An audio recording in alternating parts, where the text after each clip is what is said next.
अस्सलामुअलैकुम, मैं अब्दुल वारिस और आप देख रहे हैं मेरा यूट्यूब चैनल। एक नई वीडियो के साथ, एक नए टॉपिक के साथ आपकी खिदमत में हाज़िर है। आज हमने बात करनी है पाकिस्तान के इस वक्त के हालात के बारे में, क्योंकि कौमी असम्बली के अंदर एक इकरारदाद जो है वो non confidence against prime minister of Pakistan के खिलाफ पेश कर दी गई है। काफ़ी दिनों से जो माहौल था पाकिस्तान का बहुत गर्म था। सियासी लेवल में मैं बात कर रहा हूँ, अपोजिशन जो है वो भरपूर जो है वो एहतजाज कर रही थी वज़ीर आज़म पाकिस्तान के ख़िलाफ़, और जब हुकूमती जो पार्टी है, जो वज़ीर आज़म है, वो अपोजिशन के ख़िलाफ़ काफ़ी भरपूर तरीके से मुखालफत चल रही थी।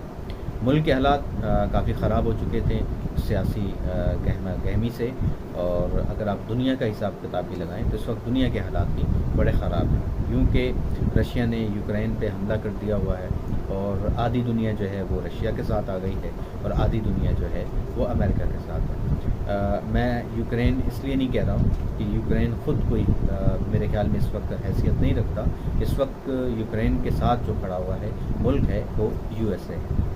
तो आधी दुनिया जो है वो यूएसए के साथ है, यूरोप सारा का सारा यूएसए के साथ है। अगर आप एशिया की बात करें तो एशिया के ज़्यादातर ममालिक, 2-3 ममालिक को छोड़ के, और उसी तरह पाकिस्तान, चाइना, इंडिया, इवन के इंडिया, और उसके साथ अरब दुनिया जो है वो रशिया के साथ खड़ी हो गई है। मैं जाते जाते, इससे पहले कि मैं पाकिस्तान की तरफ आऊँ, मैं आपको थोड़े से दुनिया के बारे में आगाह करता हुआ चलूँ कि अमेरिका ने इसलिए कोशिश की, यूक्रेन को खड़ा किया। अपना सदर उन्होंने, अमेरिका की लॉबी से वो सदर यूक्रेन का इस वक्त जो है वो हुकूमत में आया। अमेरिका ने कोशिश की, यूक्रेन को ये उकसाया कि आप रशिया के ख़िलाफ़ काम करें, यूँ कि इसकी वजह यह है कि रशिया किसी भी वक्त आप पे हमला कर सकता है, लिहाजा आप यूरोपियन यूनियन में जो है वो शामिल हो जाएं। जब आप यूरोपियन यूनियन में शामिल हो जाएंगे तो यूरोप की नेटो की तमाम तर जो फोर्सेस हैं, तमाम इत्तेहाद जो है वो आपके लिए, आपके मुल्क में आपके लिए लड़ने के लिए खड़ा हो जाएगा। इसके अलावा बॉर्डर पे जो है वो हम अपने मिसाइल सिस्टम लगा देंगे, जो दफाई सिस्टम है वो सारा का सारा लगा देंगे। तो आप रशिया से बच नहीं सकते। यूएसए ने जो यूक्रेन को पस मंज़र बताया कि किसी भी हाल में आप रशिया से नहीं बच सकते हैं। तो आपको अगर हेल्प चाहिए, अगर आपको बचना है, महफूज रहना है, तो आपको नेटो में शामिल होना पड़ेगा, यूरोपीय यूनियन में शामिल होना पड़ेगा। अब यूक्रेन उस तरफ जा रहा था अपने आप को शामिल करवाने नेटो के अंदर। तो रशिया ने कई मरतबा, और पिछले 1-2 साल से जो यूक्रेन को समझाने की कोशिश कर रहा था कि आप उनकी बातों में मत आएँ, नेटो में शामिल मत हों, यूरोपीय यूनियन में शामिल मत हो, लेकिन यूक्रेन की बात समझ में नहीं आई। यूक्रेन ये समझ रहा था कि अगर रशिया उन पर हमला करता है तो पूरी दुनिया उसके लिए खड़ी हो जाएगी और पूरी दुनिया रशिया के ख़िलाफ़ लड़ने के लिए वो मैदान में आ जाएगी। लेकिन यूक्रेन के ख्वाब टूट गए। जब रशिया ने यूक्रेन पे हमला कर दिया तो दुनिया का कोई भी मुल्क, दुनिया की कोई भी फ़ौज, और सबसे बड़ी बात कि यूएसए उसकी हेल्प के लिए मैदान में नहीं आया। इवन के यूएसए ने सिर्फ इतना किया कि रशिया पे पाबंदियाँ लगानी शुरू कर दी और कोशिश की कि रशिया के जो फाइनेंस है, जो रशिया का जो माली मामलात हैं, उसको ख़राब किया जाए और रशिया को मजबूर कर दिया जाए कि वो यूक्रेन पे जो है जंग को ख़त्म कर दें। जबकि यूएसए ने कोशिश ये भी की कि यूरोप को जो इन्फॉर्म किया, यूरोप को हुक्म दिया, मैं यही कहूँगा यूरोप को हुक्म दिया कि आप रशिया से जो आप ऑयल लेते हैं या आप गैस लेते हैं उसको आप बंद कर दें। लेकिन कल ही जर्मनी ने ये बयान दे दिया है कि वो रशिया से जो ऑयल ख़रीद रहा है और गैस ख़रीद रहा है उसको लेना बंद नहीं करेगा। इसके साथ साथ यूएसए का एक प्लान और भी था कि रशिया जो है हमला कर देगा यूक्रेन पे, और रशिया का ऑयल और रशिया की गैस को हम बंद करवा देंगे पूरी दुनिया के लिए, जो यूरोप रशिया से ले रहा है। इससे फ़ायदा यूएसए का क्या होने जा रहा था कि रशिया की ऑयल और गैस तो बंद हो गई। अब यूएसए जो है वो अपनी गैस और अपना ऑयल जो है ज़्यादा मकदार में निकालेगा और यूरोप को महंगे दामों दे देगा। इतने महंगे दामों तो नहीं, लेकिन अगर रशिया यूएसए इसी रेट में यूरोप को देना शुरू कर देता तो इससे यूएसए बहुत ज़्यादा पैसे कमा सकता था। लेकिन इसमें उनका प्लान उस वक्त फेल हुआ जब रशिया ने प्राइस की जो है वो कीमतों को हाई कर दिया, और रशियन सदर ने यह भी कहा कि अगर इसी तरह आपने की यहाँ पे पाबंदियाँ लगाई तो हम अपने ऑयल और गैस की रेट को और हाई कर देंगे और आलमी मार्केट के अंदर ये रेट और हाई चलते हुए जाएंगे। इस वक्त जो है वो $120 पे चला गया है पर बैरल, जो कि रशिया कह रहा है, और रशिया कह नहीं रहा, जो आलमी अकार हैं वो ये कह रहे हैं कि ये $200 बैरल भी जा सकता है। अब ये सिचुएशन थी। इसी के साथ साथ अगर आप देखते चलें तो यूरोपीय यूनियन ने पाकिस्तान की गवर्नमेंट को एक लेटर लिख दिया, क्योंकि पाकिस्तान ने जो है अक़वाम मुत्तहिदा में रशिया के ख़िलाफ़ वोट नहीं दिया था। इन्हें कहा गया कि आप अपनी नज़रसानी करें अपनी इस पॉलिसी पे, क्योंकि आपने रशिया का टूर भी कर दिया। Prime minister of Pakistan Russia भी चले गए जंग से एक दिन पहले, और अगले दिन रशिया ने अटैक कर दिया यूक्रेन के अंदर। तो आप रशिया की फेवर में हैं, तो आप रशिया के ख़िलाफ़ जो है वो हमारे इत्तेहाद में शामिल हुए, जिस पर पाकिस्तान ने यूरोपीय यूनियन को एक बहुत सख्त जवाब दिया, और उस लेटर का जवाब दिया कि आप हमें इस तरह का लेटर नहीं लिख सकते। हम आपके ग़ुलाम नहीं हैं, हम एक आज़ाद मुल्क हैं और हम अपनी एक आज़ाद पॉलिसी बनाएंगे। हम जानते हैं कि हमें किस तरफ जाना है। प्राइम मिनिस्टर ऑफ पाकिस्तान ने इसमें एक बहुत ही ऐसा इकदाम ये भी जवाब में कहा कि क्या आपने कभी ज़िंदगी में इंडिया को इस तरह का लेटर लिखा है कि आप कश्मीर में क्या कर रहे हैं, आप कश्मीर में इस तरह जुल्म और ज़्यादतियाँ ना करें। पाकिस्तान जब से यूएसए के नए सदर आया है तो उन्होंने इमरान खान से टेलीफोन पर बात नहीं की, जिस पे अपोजिशन बहुत ताने मारा करती थी कि अमेरिकन सदर जो है वो पाकिस्तान के प्राइम मिनिस्टर को फ़ोन नहीं करता। पाकिस्तान क्योंकि इस वक्त रशिया और चाइना के ब्लॉक में शामिल है, तो इसलिए अपोजिशन जो है वो कोस रही थी कि ये गलत पॉलिसी। तज़कियाकार के मैंने सुनी है बहुत सी, वो जो है दुनिया के अखबारात में पढ़ने में आ रहा है कि इस वक्त जो हुकूमत के ख़िलाफ़ इतना बड़ा इत्तेहाद जमा हो रहा है अपोजिशन का, और इतने बड़े पैमाने पर जो इकरारदाद तक जमा हो गई है, इसके पीछे कहीं ना कहीं वो ताकतें शामिल हैं, कहीं ना कहीं वो लोग शामिल हैं जो इस वक्त के पाकिस्तान के हुक्मरान जो है उनको एक आँख नहीं बात।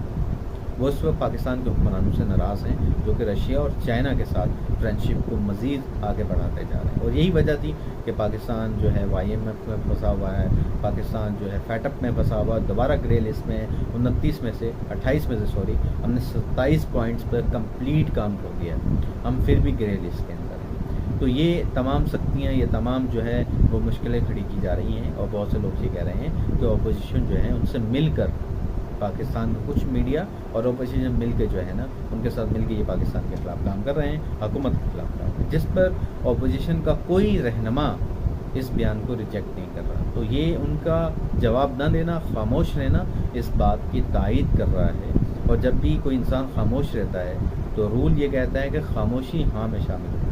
तो अपोजिशन को पहली बात तो ये है कि इस पर जवाब ज़रूर देना चाहिए कि ये जो गहम गोइयाँ हो रही हैं मीडिया के अंदर, अखबारात के अंदर, कि कहीं ना कहीं वो खुफिया ताकतें जो इस वक्त पाकिस्तान से नाराज़ हैं वो इस तहरीक के पीछे शामिल हैं। पहली बात तो ये है। दूसरी बात, पाकिस्तान का माहौल ख़राब किया जा रहा है। मैं ये नहीं कहूँगा कि कोई जो है वो गद्दार हैं, वो पाकिस्तान के ख़िलाफ़ हैं, जितनी भी अपोजिशन में लोग शामिल हैं, लेकिन अगर आप डॉट्स मिलाएँ तो क्या हो रहा है। पाकिस्तान इस वक्त जिस सिचुएशन में है, 23 मार्च आने वाला है, OIC का इजलास होने वाला है, और जो OIC के वो इस्लामाबाद आ रहे हैं। 22 तारीख को जो है उनका OIC का इजलास है। 22 तारीख को पाकिस्तान के अंदर OIC का इजलास है, वज़ीर ख़ारजा का। पूरी मुस्लिम दुनिया के जो वज़ीर ख़ारजा हैं वो इस्लामाबाद आ रहे हैं, और 22 तारीख को उनका इजलास है। 23 तारीख को जो है वो रेड हो रही है इस्लामाबाद के अंदर, जिसके अंदर जो है सऊदी अरेबिया के जो प्रिंस हैं वो शामिल हो रहे हैं। तो इस वक्त ये तहरीक पेश की गई है। अब हुकूमत का प्लान ये है, जो सुनने में आ रहा है, कि वो 23 मार्च से पहले इस पर वोट करवा देंगे। अगर एक न्यूट्रल पर्सन होकर अगर आप देखें तो इसमें 50-50 चांसेस हैं। हुकूमत भी जीत सकती है, इमरान खान साहब भी अपने वोट पूरे कर सकते हैं, और अपोजिशन भी जीत जाती है। हुकूमत अगर जीत जाती है तो क्या होगा? हुकूमत अगर जीत जाती है, प्राइम मिनिस्टर को वोट अगर ज़्यादा बढ़ जाते हैं, तो इमरान खान साहब एक फुल पावर के साथ, एक फुल कॉन्फिडेंस के साथ उस OIC की इजलास में भी शामिल होंगे। 23 मार्च की जो है वो परेड में भी शामिल होंगे। दुनिया के साथ दोबारा आगे बढ़ सकेंगे। अगले 1.5 साल तक के लिए कोई उन्हें तंग करने के लिए दोबारा सामने नहीं आएगा, और जो पॉलिसी इस वक्त पाकिस्तान की चल रही है उसको कैरी ऑन कर दिया जाएगा, और वो चलती रहेगी। फ़र्ज़ करें इमरान खान साहब अपने ओहदे से फारिग हो जाते हैं और अपोजिशन जो है वो अपनी इस तहरीक की रिज़ल्ट में जीत जाती है, तो एक नया प्राइम मिनिस्टर, एक नया सेटअप आएगा। नया सेटअप आएगा तो बताने की ज़रूरत क्या है कि इस वक्त जो मुल्क के अंदर महंगाई है, आज तक किसी ने ये अपनी वाज़िया पॉलिसी नहीं बताई कि आप ये जो नो कॉन्फिडेंस की तहरीक है, ये करारदाद क्यों ला रहे हैं। मुल्क के अंदर महंगाई है, क्या आपने इस महंगाई को, जो नया प्राइम मिनिस्टर आने वाला है, क्या वो इस महंगाई को ख़त्म कर देगा, इस बेरोज़गारी को फौरी तौर पर ख़त्म कर देगा, जो पाकिस्तान पे इतने कर्ज़े हैं वो ख़त्म कर देगा?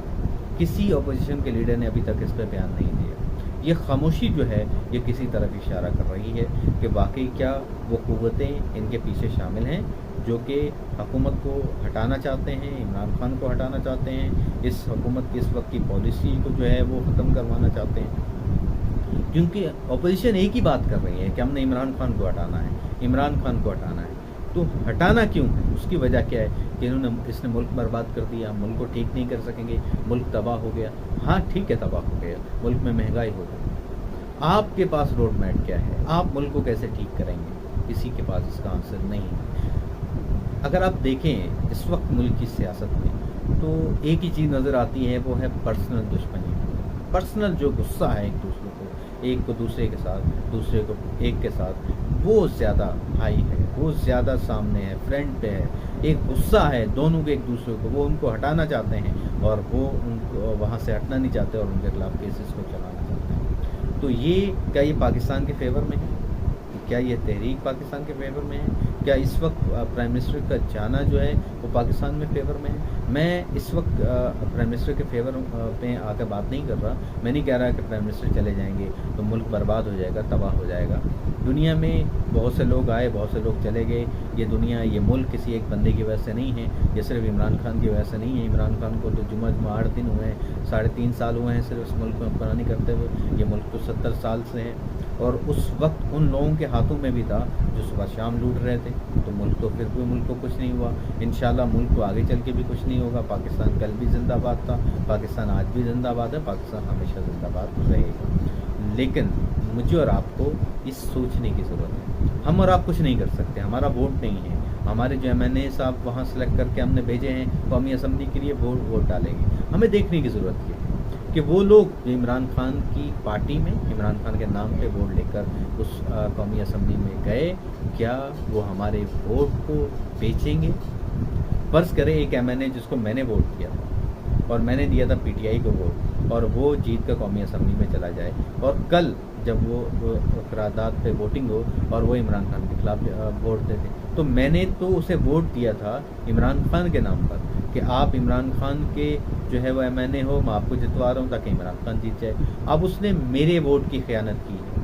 یاد رکھیے گا، وہ لوگ جو دوسری پارٹیوں میں شامل ہیں، جو اتحادی ہیں، اگر وہ عمران خان کے خلاف ووٹ دیتے ہیں، وہ سمجھ میں آتا ہے کہ اتحاد ختم ہو گیا. ان کی پالیسی الگ تھی، عمران خان کی الگ تھی، ان کی جماعت الگ تھی، ان کی جماعت الگ تھی، اتحاد ٹوٹ گیا.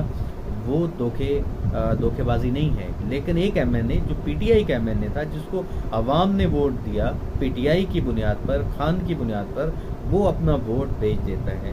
تو آپ کو اس شخص کو یاد رکھنا ہے کہ وہ آج اپنے ایمان کا سودا کر رہا ہے. جس کے نام پہ ووٹ لے کے گیا تھا آپ سے، وہ آپ کا سودا کر رہا ہے. کہ دنیا میں اس وقت جو حالات ہیں، اور یہ آپ دیکھ رہے ہیں میڈیا کے اندر بھی، اور وہ لوگ جن کو آپ نے ووٹ دیا تھا خان کے نام پر، وہ اگر آپ کا ووٹ بیچتے ہیں تو آپ انہیں زندگی بھر یاد رکھیے گا. کبھی دھوکہ مت کھائیے گا، کیونکہ وہ اگلے الیکشن میں پھر ووٹ لینے آئے گا آپ سے. وہ اگلے الیکشن میں کسی نئے جھنڈے کے ساتھ، کسی نئی پارٹی کے ساتھ آپ سے ووٹ لینے آئے گا. لیکن یاد رکھیے گا، جھنڈا بدل سکتا ہے، پارٹی بدل سکتی ہے، لیکن ایک منافق، ایک دھوکے باز کی فطرت نہیں بدل سکتی. تو آپ نے انہیں یاد رکھنا ہے نیکسٹ الیکشن میں. پھر اپوزیشن کے ساتھ کئی پرسنل مسئلے بھی ہیں، جیسے کہ اوورسی پاکستانیوں کے معاملے میں جو خان نے قانون بنا دیے کہ وہ ووٹ ڈالنے کا حق ہے انہیں. اس سے بھی اپوزیشن ڈری ہوئی ہے کہ اگر یہ قانون چینج نہ ہو، اگر اسی طرح یہ قانون رہا تو نیکسٹ الیکشن میں ان کے ووٹ، میں یہ نہیں کہہ رہا ہوں وہ ہار جائیں گے، بالکل نہیں کہہ رہا ہوں ہار جائیں گے، ہو سکتا ہے وہ جیت جائیں، ان کو اوورسی پاکستانیوں کے ووٹ بھی زیادہ پڑیں، انہیں پاکستانیوں کے بھی جو پاکستان کے اندر رہنے والے ہیں ان کے بھی ووٹ زیادہ پڑیں. لیکن ایک گمان کیا جا رہا ہے کہ اوورسی پاکستانیوں کے ووٹ زیادہ پی ٹی آئی کو پڑیں گے. تو انہیں یہ ڈر ہے کہ ان کی وجہ سے وہ کہیں نیکسٹ الیکشن میں ہار نہ جائیں. اس کے علاوہ کئی لوگوں کے ایسے کیسز ہیں جو بہت آخری سطح پہ آ چکے ہیں اور وہ گرفتار ہو سکتے ہیں، ان کے معاملات بہت فاسٹلی چل رہے ہیں. تو یہ بھی ایک وجہ ہو سکتی ہے. اس کے علاوہ ہو سکتا ہے کہ وہ بھی پاکستان سے پیار کرتے ہوں اور انہیں لگتا ہو کہ اس وقت حکومت کی جو پالیسیز ہیں وہ غلط ہیں، وہ سراسر غلط ہیں، ملک تباہی کی طرف جا رہا ہے. لیکن میرا کہنے کا مقصد صرف اتنا ہے کہ اگر وہ کہتے ہیں کہ حکومت کی ڈائریکشن صحیح نہیں ہے، حکومت کے فیصلے صحیح نہیں ہیں، حکومت کے بنائے ہوئے قوانین صحیح نہیں ہیں، تو پھر وہ اپنے قوانین تو بتائیں ہمیں کہ ان کے قوانین کیا ہیں، وہ کیا چاہتے ہیں کہ یہ قانون کیسے ہو، اس میں قوم کا فائدہ کیا ہے. वो अगर ओवरसीज पाकिस्तानियों को वोट देने के हक के फेवर में नहीं है तो क्यों नहीं है, उससे क्या नुकसान है पाकिस्तान का। अगर वो किसी भी नए इदारे को जो इख्तियारात दिए गए हैं, जैसे इदारों के सरबराह लगाए गए हैं, अगर वो कहते हैं कि वो पाकिस्तान के फेवर में नहीं है, तो वो बताएं कि फिर फेवर में क्या है, उसके क्या नुकसानात हैं। और आप जब नई चीज़ें बनाएंगे, कवानीन में तब्दीलियाँ करेंगे, तो उससे इस अवाम और नास का क्या फ़ायदा होगा। इस वक्त डॉलर जिस सतह पर है वो इसको नीचे कैसे लेके आएंगे। पिछली हुकूमतें जब गई थी तो करंट अकाउंट डेफिसिट माइनस था, -18 अरब डॉलर था जब नून लीग की गवर्नमेंट आई। इस वक्त आप जो है वो +18 अरब डॉलर प्लस में चल रहे हैं जो करंट अकाउंट डेफिसिट है। तो कोई इस पे बात करे, इंडस्ट्रीज़ पे बात करे, जो इंडस्ट्रीज़ में ग्रूम आई, एक्सपोर्ट कितनी बड़ी हैं, कोई उस पर बात करे।